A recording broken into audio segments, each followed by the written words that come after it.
Sorry na nga, Brielle. Kaya di ba sabi ko, babawi ako. Sorry na. Ano mo nakalimutan yung second anniversary natin? I was with my friends. Birthday ng tropa ko, okay na? Birthday ng tropa mo, hindi mo nakalimutan. Tapos, ulit. Sorry na nga. Nagsusorry ka nga, pero para ka naman napipilitan.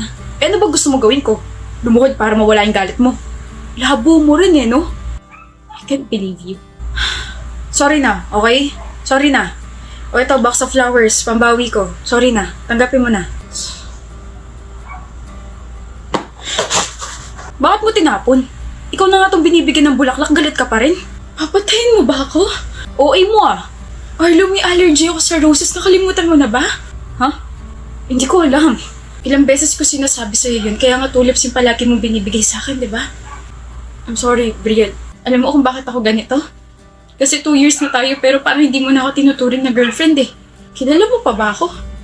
Kinikilala mo pa ba akong parte ng buhay mo? O baka may iba ka na kinikilala dyan.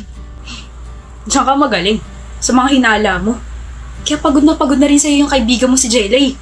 Bakit nasama rito yung kaibigan ko? Ha? Nag-uusap kayo? Siya ba yung bago mo kinikilala? Kaya pala sabi niya sa akin na nakaraan na kahit anong gawin niya, sana mapatawad ko siya. Oh my gosh. Ano ba, Brielle? Naririnig mo ba yung sarili mo? Let's break up. Brielle, and sana makarama kayong dalawa. Brielle, ano natin? Hindi mo na sinagot tanong ko. Ano ba yung tanong? Sabi ko, ayos ka lang bang nandito si Jelay tsaka si Arlo? Okay lang. Girl, alam kong 2 years na yung nakakalipas pero the fact na pagkatapos yung mag-break ni Arlo, naging sila na ni Jelay after 1 week ay sobrang nakaka-irita. Magalit ka.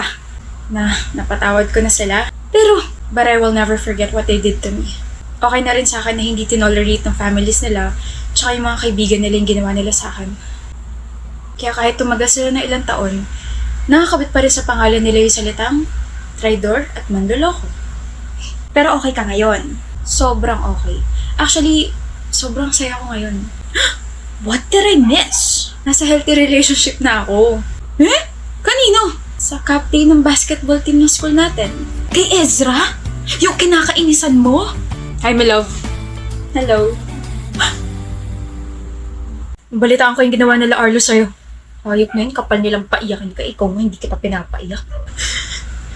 Tahan na, nagmumukha ka ng showpo na nilagyan ng blush eh.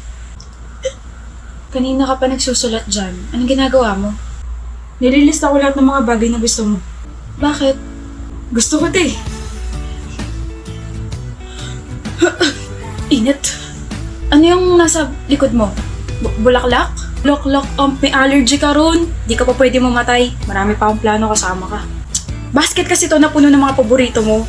Magpipiknik tayo rito sa school. Hindi ako naniniwala sa mga Mansara anniversary na yan. Saka naniniwala? Sa rosary. Ano? Kasi your love for me is still a mystery. I love you, Ezra. Hindi na siya mystery.